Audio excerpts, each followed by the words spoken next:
मेरे बच्चे कोई है जो निरंतर तुम्हें ही देखता है।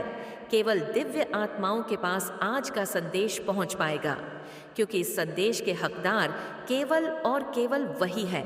मेरी प्रिय बच्चे, यह संदेश आज के दिन तुम तक पहुंचने का अर्थ है शीघ्र ही तुम्हारी मांगी गई सभी मनोरथ पूर्ण होने वाला है। व्यक्ति की गति, स्थिति और परिस्थिति कब बदल जाए, यह कोई भी नहीं जान सकता है। सोने के पलंग पर विश्राम करने वाला एक पल में कैद खाने में बंद हो जाता है, और सूखी रोटी खराब जीवन यापन करने वाला एक पल में महलों का मालिक बन जाता है। क्योंकि हर एक चीज जीवन की गति और परिस्थिति को सबसे बड़ा मालिक देख रहा है। यदि आज तुम कष्ट में हो तो यहाँ मत भूलो, कोई है जो निरंतर तुम देख रहा है, तुम्हें देखकर मुस्कुरा रहा है कि तुम कितने धैर्यवान हो। मेरे बच्चे, मैं व्याकुल हूं तुम्हें अपनी गोद में बिठाकर दुलार करने को, परंतु मैं तुम्हें इस सृष्टि में भी श्रेष्ठ पद और सम्मान इसलिए दिलवाना चाहती हूँ क्योंकि तुम उसके हकदार हो, जिसे तुमने अपने सत्य कदम से ही उसे कमाया है। अंकल 600 सुनील अवश्य लिखें। उस महान उद्देश्य तक पहुंचने के लिए मेरे प्रिय बच्चे, दिव्य लोक में बैठे तुमरे अभिभावक देवदूत तुम्हें देखकर मुस्कुरा रहे हैं। उनकी प्रेम दृष्टि तुम पर बनी हुई है। वह तुम्हें बताना चाहते हैं तुम्हारे लिए उच्चतम दिव्य लोक के द्वारा खुल चुके हैं, क्योंकि तुम प्रतिदिन भले ही छोटा किंतु आध्यात्मिक अभिभावक करें। मेरे प्रिय, आज मैं तुम्हें अत्यंत गहराई बात बताने जा रही हूँ जो तुम्हारे जीवन से जुड़ हुई है। मैं जानती हूँ तुम्हारा मन निर्मल जल की तरह स्वच्छ और पवित्र है, और तुम अब भौतिक वस्तुओं की अधिक लालसा भी नहीं करते हो, क्योंकि तुम्हें तो उस अलौकिक रत्न की लगन लग गई है जिसका अभी विनाश नहीं होता। विश्वास करें, जिसकी कल्पना तुम मस्तिष्क में कर रहे हो वह तुम्हें जरूर मिलेगा। चाहे वह अलौकिक हो या अलौकिक, तुम्हें सभी प्रकार के सुख सुविधा अवश्य ही प्राप्त होंगे। यह मत सोचना क्या, कब, कैसे और क्यों नहीं हो रहा है। विश्वास करना कि यदि तुम्हारी भावना सच्ची है तो वह तुम्हें मिलकर ही रहेगा। भाग्यशाली अंक 333 लिखें। अपनी कोई भी इच्छा प्रकट करें। मेरे प्रिय, अब मैं तुम्हें जो कहने जा रही हूं उसे ध्यानपूर्वक सुनो और अपने मन में धारण कर लो। मेरे बच्चे मेरे अधिक प्रेमी बच्चे होते हैं। वह उन्हें इस सृष्टि में कभी भेजते हैं जब उनका कोई विशेष कार्य होता है जिसके द्वारा मैं अपना कार्य करवाना चाहती हूँ, और सारा श्रेय उन्हें ही देना चाहते हैं। जैसे एक माता अपने बच्चे के साथ बैठकर उसका हाथ पकड़ ढाकर उससे चित्रकारी करवाती है और फिर सारा श्रेय उसे देकर प्रसन्न हो जाती है कि यहाँ मेरे बालक ने ही तो किया है। ऐसे ही ईश्वर रूपी माता अपने प्रिय संतानों के जगत के महत्वपूर्ण कार्य हाथ में पकड़ धाकर और फिर सारा श्रेय उन्हें ही दे देती है। मेरे प्रिय, तुम वही संतान हो, तुम चुने गए हो, किंतु सामाजिक दृष्टि में ऐसे लोग साधारण से भी अधिक साधारण दिखाई पद्धति है, क्योंकि ऐसे लोगों के जीवन में सर्वप्रथम इतने कष्ट और यह आती है कि उन्हें स्वयं लगता है कि वह दुर्भाग्य को लेकर ही पैदा हुए हैं। संपूर्ण समाज उन्हें करीब और हीन समझ लेता है। ऐसा करके भी मैं तुम्हें यह दिखाना चाहती हूँ कौन वास्तव में तुम्हारा अपना मित्र है और कौन शत्रु है। वह कौन है जो केवल धन या ज्ञान के कारण तुम्हारे साथ रहता है, और कौन है जो सच में तुमसे प्रेम करता है। फिर कुछ ऐसा होता है कि उस व्यक्ति का जीवन पल भर में ही बदल जाता है। मेरे बच्चे, मैं एक ऐसा चमत्कार करती हूँ कि वह फर्श से सीधे अर्श तक पहुँच जाता है, और लोग कहते रह जाते हैं, अंधेरे में पड़ी डीने वाली कैसे अधिकारी बन गया है। भूखे पेट सोने वाला आज ही कैसे दूसरे को खिलाने वाला बन गया है। सफलता को तेजी से आकर्षित करने वाला भाग्यशाली अंक ऐरा स्वस्थ संसार से लिखें और कहे, मैं अपने आशीर्वाद के लिए तैयार हूँ, तैयार हूँ, तैयार हूँ। मेरे प्रिय बच्चे, हीरे की पहचान तो कोयले की खान में ही होती है। सूर्य का महत्व वही जनता है जिसने अंधकार को देखा होता है। तुम्हें जो धन्य का अभाव, शारीरिक कष्ट या मानसिक कष्ट मिले हैं, उसका केवल यही एक कारण है, ईश्वर का सच्चा मार्गदर्शन आप तक सही समय पर पहुंच सके। इसीलिए इस चैनल को सब्सक्राइब कर ले, तो तुम्हारे वास्तविक माता तुम्हें हर तरह से मजबूत और स्थिर करके दुनिया को यह दिखाना चाहती हूँ कि तुम सूर्य हो। कोई यह नहीं कह सके कि तुम पर मैं कोई उपकार कर रहा हूँ, बल्कि तुम सबसे कह सको तुम इसके हकदार हो। यदि अब तुम्हें अपने सभी प्रश्नों के उत्तर मिल गए तो अपने मुख पर एक सुंदर, एक मिठी सी मुस्कान जल्दी से जल्दी लेकर आओ, क्योंकि तुम्हारी गति और परिस्थिति घूमने की छाप तुम्हारी माता के ही हाथ में है, जो जानती है उस चाबी को लगाने का सर्वश्रेष्ठ समय क्या है। इसीलिए अपनी चिंता छोड़ दो और मुस्कुराओ, क्योंकि तुम्हारी एक मुस्कुराहट तुम्हारे आसपास बैठे लोगों को उत्साहित कर सकती है। तुम्हारा आभा मंडल तुम्हारे घर के वातावरण को शुद्ध कर सकता है। तो देर किस बात की है? आज तुम कुछ आनंद, प्रेरणा और विश्वास की लहरों को पाने के भीतर महसूस करते हुए नाचो चारों दिशाओं में धन्यवाद। कहो मेरे बच्चे, कल सुबह तुम्हें एक चमत्कार मिलेंगे जो तुम्हारी वित्तीय समस्याओं को समाधान करेगा। दिव्या, बदलाव के लिए भाग्यशाली अंक 555 अवश्य लिखें। मेरे प्रिय, सब कुछ सही दिशा में ही चल रहा है। तुम्हारा आने वाला समय किसी अद्भुत से कम नहीं होगा। यह समय शुभ समाचार और नई, मेरे प्रिय, तुम्हारे और तुम्हारे परिवार के लिए उज्जवल दिन आने वाले हैं। तुम्हारी वित्तीय, भावनात्मक, शारीरिक और व्यावसायिक फलंग फूले के बुरे दिन समाप्त होने वाले हैं। यदि तुम्हें विश्वास है तो यस अवश्य लिखें। तुम्हारे लिए कल्पना से भरी बड्डा कुछ करने जा रही हूँ, इसीलिए उत्सुक रहो, खुश रहो, सकारात्मक भाव में भद्र रहो। तुम्हें अभी अंदाजा नहीं हुआ है कि किस तरह के आशीर्वाद तुम्हारे जीवन में आ रहे हैं। मुझ पर भरोसा करो, मैं तुम्हारे जीवन के हर तूफान में मैं तुम्हारे साथ रहती हूँ। मैंने तुम्हें वह सब कुछ दिया है जिसकी तुम्हें आवश्यकता है, और आगे भी मैं तुम्हारे लिए बहुत कुछ सोच कर रखी है। तुम खुश रहो, सकारात्मक में रहो, तो देखो तुम्हारे जीवन में कैसे कैसे चमत्कार होने वाले हैं। स्वयं को सजाओ, संवारो और अपनी रचनात्मक से जुट दो। मेरे प्रिय, जो तुम्हारा है वह सदैव तुम्हारा ही रहेगा, उसे तुमसे कोई भी नहीं छीन सकता। मेरा दिव्य आशीर्वाद सदैव तुम्हारे साथ है। तुम्हारा कभी भी कोई भी बुरा नहीं कर सकता, चाहे वह कितना ही शक्तिमान क्यों ना हो। मैं तुम्हारे पक्ष में ही कार्य कर रही हूँ।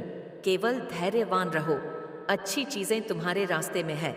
अपनी सभी इच्छाओं को पूर्ण करने के लिए भाग्यशाली अंक 8888 अवश्य ही लिखें। मेरे बच्चे, तुमने अपने जीवन में अच्छे बुरे बहुत से परेशानियों को देखा है, परंतु कुछ परिस्थितियों में तुम बिना कोई दोष किए ही दोषी आरोपित हो जाते हो, तो कुछ परिस्थितियों में यदि तुम किसी का भला करने जाते हो तो उल्टा तुम्हारे साथ ही बुरा व्यवहार करते हैं और तुम्हारी हंसी उड़ाते हैं, जिसके कारण तुम्हारे मानसिक स्थिति में परिवर्तन आ जाता है और तुम क्रोधित होकर दूसरों की भलाई करने की इच्छा त्यागने का विचार करने लगते हो।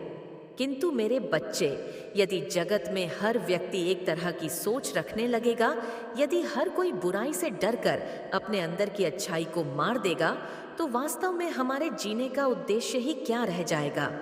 मेरे बच्चे, एक बात सदैव स्मरण रखना, किसी भी डर के कारण या किसी के गलत बातों के कारण तुम्हें अपनी अच्छाई को नहीं त्यागना है, क्योंकि ईश्वर सदैव उनके हृदय में वास करते हैं जिनके विचार और व्यवहार में सच्चाई का वास होता है। मेरे बच्चे, तुम्हें अपनी अच्छाई को नहीं त्याग नहीं है, क्योंकि तुम तो वह हो जो परिणाम का विचार न करते हुए सदा सहायता का हाथ बढ़ाते हैं। मेरे बच्चे, तुम्हारा कल सर्वोत्तम है, इसलिए तुम्हें कभी किसी भी बातों का ध्यान न करते हुए केवल एक विचार करना है कि तुम्हारे हर एक कर्म किसी दूसरे से पहले ईश्वर देखते हैं और वह तुम्हें तुमसे भी अधिक जानते हैं। तुमने किस दिन कौन से कार्य किए हो और उस कर्म का उचित फल समय आने पर तुम्हें अवश्य ही प्राप्त होगा। मैं तुम्हें जो बताती हूँ उन पर ध्यान दिया करो, क्योंकि मैं तुम्हें तुम्हारे बारे में बताती हूँ। अपने बारे में यह बात जानते हो कि तुम कौन हो। मेरे बच्चे, क्या तुम जानते हो तुम्हारा वास्तविक लक्ष्य क्या है? अब जो मैं तुम्हें बताने जा रही हूँ उसे ध्यान से समझने का प्रयास करना। मेरे बच्चे, ब्रह्मांड की सभी जीवों की उत्पत्ति मुझसे ही हुई है। जब तुम अपना मूल उद्देश्य समझ जाओगे और जब तुम अपना कर्म चक्र पूरा कर लोगे, उसके बाद सभी आत्माओं को मुझ में ही विलीन होना है। सभी आत्माओं का केवल एक ही लक्ष्य है, परम तत्व के सत्य को जानना, परंतु मेरे बच्चे, मैं बहुत दुखी हूँ। मेरे सभी बच्चे संसारी चकाचौंध में आकर अपने लक्ष्य से भटक गए हैं। मैं जानती हूँ इसके दोष तुम्हारा नहीं है। तुम्हें अपना चक्र भी पूरा करना है, जिस कारण तुम अपने कर्म चक्र में बंधे हुए हो, परंतु तुम्हें यह जानना बेहद आवश्यक है। तुम्हारे द्वारा किए गए पूर्व अच्छे कर्म तुम्हें अच्छे फल देंगे। वहीं दूसरी ओर यदि तुम बुरे कर्म करोगे तो वह बुरे कर्म तुम्हें दुख देंगे। यह कर्म फल सभी जीवों को स्वयं भोगना पड़ता है। इसमें मैं स्वयं तुम्हारी कोई भी सहायता नहीं कर सकती। किंतु मेरे बच्चे, एक बहुत ही प्रसन्नता की बात है, तुम अपनी चेतना के वास्तविक लक्ष्य को जानने की ओर बढ़ रहे हो। आखिर कब तक इस लोक में भटकते रहोगे? जन्म मृत्यु के चक्र में मेरे बच्चे, परमानंद तो मेरे गोद में है। मुझ में से अनंत प्रसन्नता व्याप्त होती है। मेरे बच्चे, तुम इसी पृथ्वी लोक पर रहते हुए भी उस परम आनंद का कुछ अंश महसूस कर सकते हो। मेरे बच्चे, किसका जीवन का उद्देश्य है कि आपको मिट्टी में मिलाना, लेकिन यह खुद ही मिट्टी में मिलने वाले हैं। अगर आप अपनी माता रानी पर विश्वास है तो कमेंट में विश्वास लिखकर इस संदेश को लाइक करें। मेरे बच्चे, जो लोग इमोशनल होते हैं, इनको कोई किसी भी तरीके से ना मोल्ड कर सकता है। इमोशनल लोगों को अपनी चीज़ों से बहुत लगाव होता है, अपने लोगों से बहुत लगाव होता है, अपनी हर चीज़ से इनको बहुत प्रेम होता है। जो लोग इमोशनल होते हैं और जो लोग प्रैक्टिकल होते हैं, थोड़े से प्रैक्टिकल होते हैं, ये चीज़ों को मैनेज कर लेते हैं। तो माता रानी आपको ये कहना चाहती है कि कोई एक ऐसा इंसान है जो कि बहुत फायदे नेचर का है, और ये इंसान एक मास्क लगाकर ही आपके जीवन में उदर मचा रहा है। और यह कोई एक नहीं है, ये ग्रुप ऑफ पीपल है, ये एक गैंग है पूरी, जो इस तरीके से हरकतें करने पर लगी हुई है। पूरी की पूरी एक गैंग है। 5 लोग, 7 लोग हो सकते हैं। इनका पूरा उद्देश्य एक ही है, आपके जीवन को बर्बाद करना। इनका उद्देश्य एक ही है कि आपको मिट्टी में कैसे मिलाया जाए, आपको डिस्ट्रॉय कैसे करा जाए। पहले आपकी यह अर्जी निकल के आ रही है, तकरीबन 7-8 साल पुरानी है। तब क्या था? तब आप बहुत ही इमोशनल थे, चीज़ों से लगाव रखते थे और मन में डर होता था। जिन लोगों को चीज़ों से लगाव होता तो खोने का भी डर होता है। अगर हमें किसी चीज़ का लगाव है तो उसका डर भी हमें बना रहेगा। तो ये जो नेगेटिव लोग थे, इन्होंने उस डर पर वर्क करना शुरू किया। तो आपकी एनर्जी कहती है, मैं इतनी कमज़ोर हूँ, मुझे चीज़ों से लगाव है, यही मेरी स्ट्रेंथ है और इन्हीं से मुझे ताकत मिलती है। ये आपकी एनर्जी कहती है। लेकिन आपके शत्रुओं की एनर्जी कहता है आपकी एनर्जी को कि मैं तुझे तोड़ मरोड़ कर बर्बाद कर दूंगा। ये एनर्जी नहीं, ये लोग हैं जो भी नेगेटिव एनर्जी में होते हैं। अब नेगेटिव एनर्जी कहता है कि मैं तुझे बर्बाद कर दूंगा, तोड़ मोड़ के तेरा वजूद खत्म कर दूंगा। जो तेरे पास चीज़ें हैं जिन्हें तुम अपना कह रही है, उन्हें कैसे भी छीन लूंगा और वह सारी चीज़ें एक एक करके तुमसे अलग कर दूंगा। तो आपकी एनर्जी है इमोशनल फीलिंग, भावनाएं। तो वह नेगेटिव एनर्जी है, बहुत स्ट्रांग नेगेटिव एनर्जी है। जैसा कि है ग्रुप ऑफ पीपल है, लेकिन कांड कोई कोई करता है, लेकिन ग्रुप ऑफ पीपल की एनर्जी है यहाँ पर। ये चीज़ें मुझे यहाँ पर दिख रही है। अब क्या है, इनका जो उद्देश्य है आपको बिल्कुल डिस्ट्रॉय करना है। इन्होंने आप पर बहुत वॉर किए हैं, नेगेटिविटी बहुत दिखाई, आपके ऊपर नकारात्मक ऊर्जा बहुत सेंड की है, विचारों से, कर्मों से काली क्रियाएं करी है, तंत्र मंत्र टोने टोट के जादू टोने करते रहे हैं और करते रहेंगे बेचारे। जब तक इनकी ऐसी की तैसी ना हो जाए, जब तक इनके जान प्राण सांस चलेंगे, यह आप क्रियाएं करते रहेंगे। पर आपको डरने की जरूरत नहीं है। आपने क्या करना अपने परमात्मा का, जब जो मन ही मन करना है। और आज अजपा जाप आप कर सकते हैं। और अजपा जाप क्या होते हैं? अजपा जाप होता है मन ही मन आप जाप नहीं करते, आपकी सांसें जाप करती हैं। आप जाप करते हो, आपकी सांसें जपती है। मतलब आप अगर किसी से बात भी कर रहे हो तो अंदर अंदर चल रहा है। आपके प्रभु का नाम, इसके लिए प्रैक्टिस करनी पड़ती है। थोड़ी सी आप इसको करिए, अजम पजप, आपकी बहुत हेल्प करेगा। और जब आप ये अजंता जाप में एक बार आप पढ़ जाते तो आप सोते भी रहते हैं। तो ये चलता रहता है।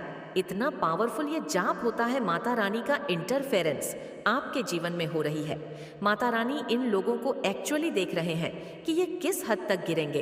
इनकी हदें लोगों को भी दिखा रहे हैं। भगवान और किस हद तक जाएंगे, किस हद तक एक्चुअली जा वाले, इनको माता रानी बहुत